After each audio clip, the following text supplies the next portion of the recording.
tangkapan ikan sungguh melimpah karena para rasul mendengarkan apa yang Yesus perintahkan dan mereka taat untuk melaksanakannya. Semoga kita memiliki hati yang taat, hati yang terbuka, hati yang siap diubah oleh Tuhan.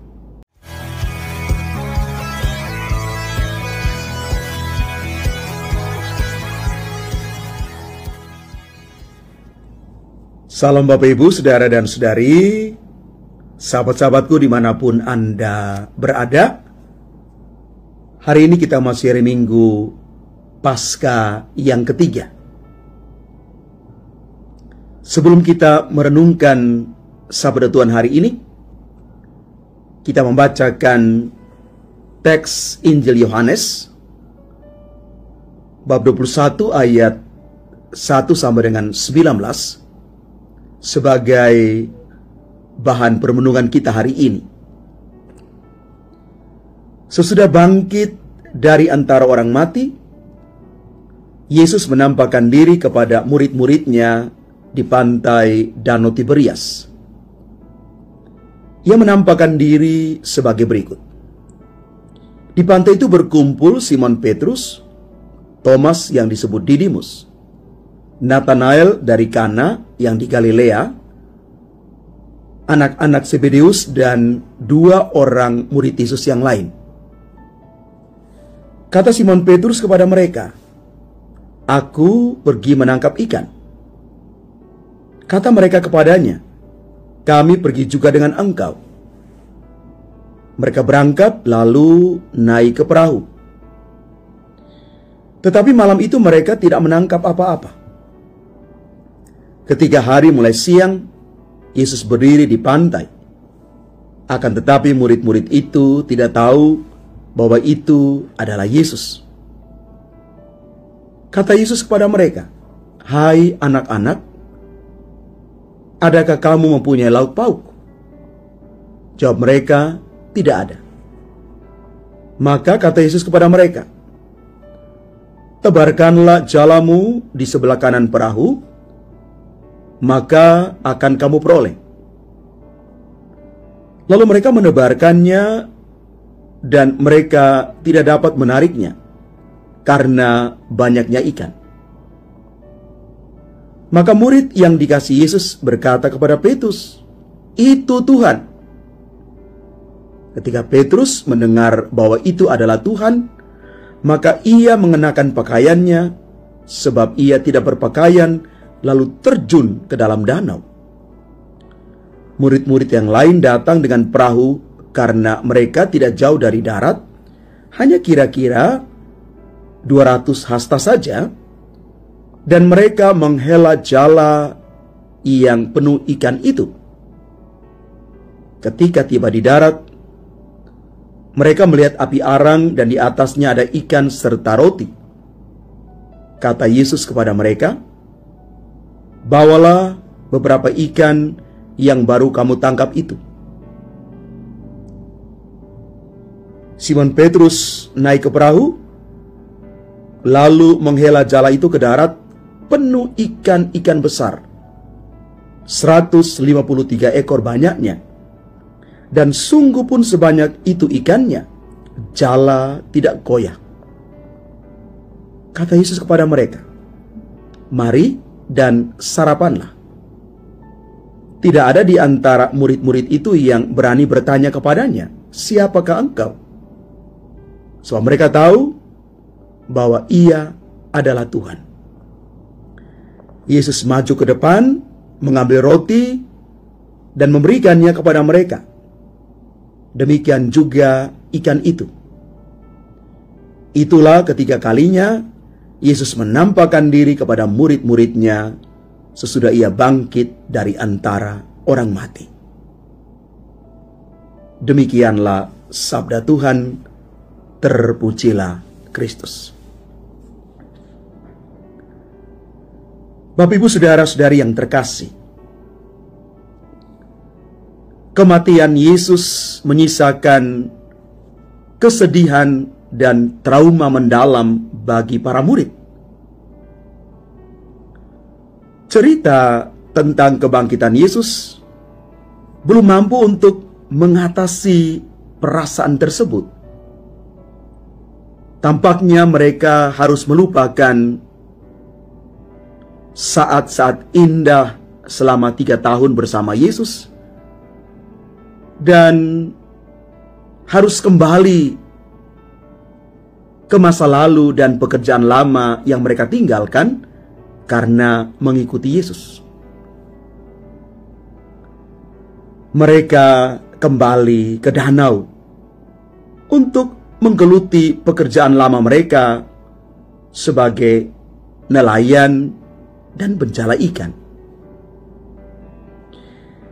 Namun kali ini para nelayan hebat itu pun gagal menggiring seekor ikan masuk ke dalam jala mereka. Tuhan yang bangkit ternyata tidak meninggalkan mereka dan tidak membiarkan mereka gagal. Yesus hadir dalam gelapnya hidup mereka, menyaksikan kegagalan mereka, lalu memandu mereka pada arah yang tepat.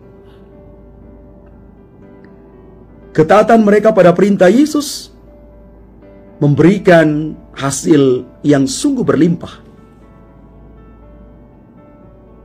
Pada akhirnya mereka mendapat ikan dengan jumlah yang sangat banyak. Pengalaman yang menakjubkan ini membuka mata mereka untuk mengenal Tuhan. Selanjutnya Yesus mempersiapkan sarapan untuk para muridnya. Ini adalah momen konsolidasi dan restorasi relasi Yesus dengan murid-muridnya yang telah rusak oleh penyangkalan dan pengkhianatan mereka, terutama Simon Petrus. Tuhan tampaknya memahami sikap itu dan mengampuni mereka serta tetap mempercayakan mereka untuk melanjutkan misinya. Bapak, Ibu, saudara-saudari terkasih, tugas para rasul dan gereja sepanjang masa adalah menangkap ikan atau menjadi penjala manusia, menarik banyak orang kepada Kristus melalui pelayanan yang dilakukan.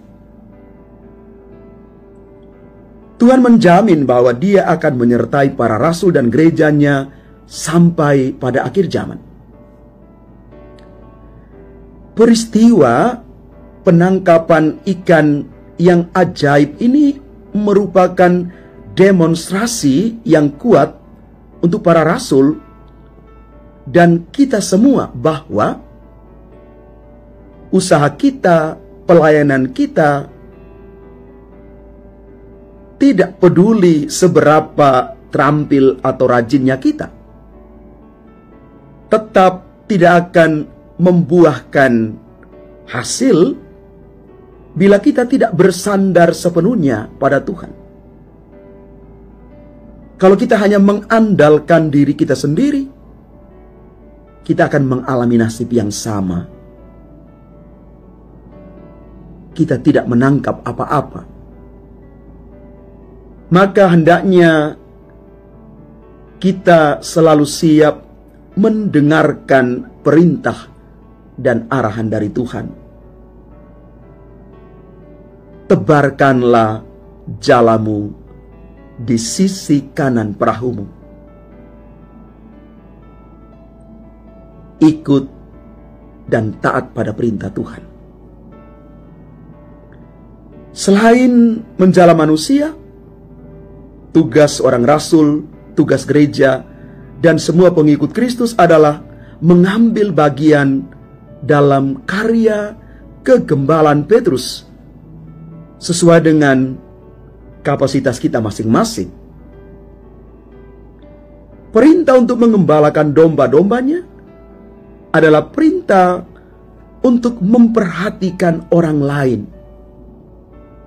peduli pada mereka yang lain, mengasihi, melayani, dan membina orang-orang di sekitar kita. Perintah ini hanya bisa dijalankan dengan tulus jika kita memiliki komitmen untuk mengasihi Tuhan lebih dari semua yang ada di dunia ini. Ini mengandaikan keberanian untuk menyerahkan nyawa, memikul salib kita, dan siap mengikuti Yesus setiap hari. Bapak, Ibu, saudara-saudari terkasih, mari kita merenungkan firman Tuhan hari ini sambil bertanya pada diri kita masing-masing, apa sebenarnya bentuk campur tangan Tuhan yang paling saya rasakan dalam hidupku saat ini?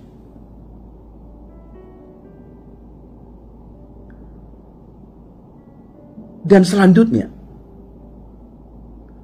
siapakah domba Yesus, orang yang boleh saya bantu saat ini? Bagaimana caranya? Bapak, Ibu, saudara-saudari terkasih, tangkapan ikan sungguh melimpah karena para rasul mendengarkan apa yang Yesus perintahkan dan mereka taat untuk melaksanakannya. Semoga kita memiliki hati yang taat, hati yang terbuka, hati yang siap diubah oleh Tuhan. Inilah hati baru, hati Paskah yang sesungguhnya. Siap dibaharui dan dipulihkan oleh Yesus yang bangkit itu. Tuhan memberkati kita sekalian. Amin.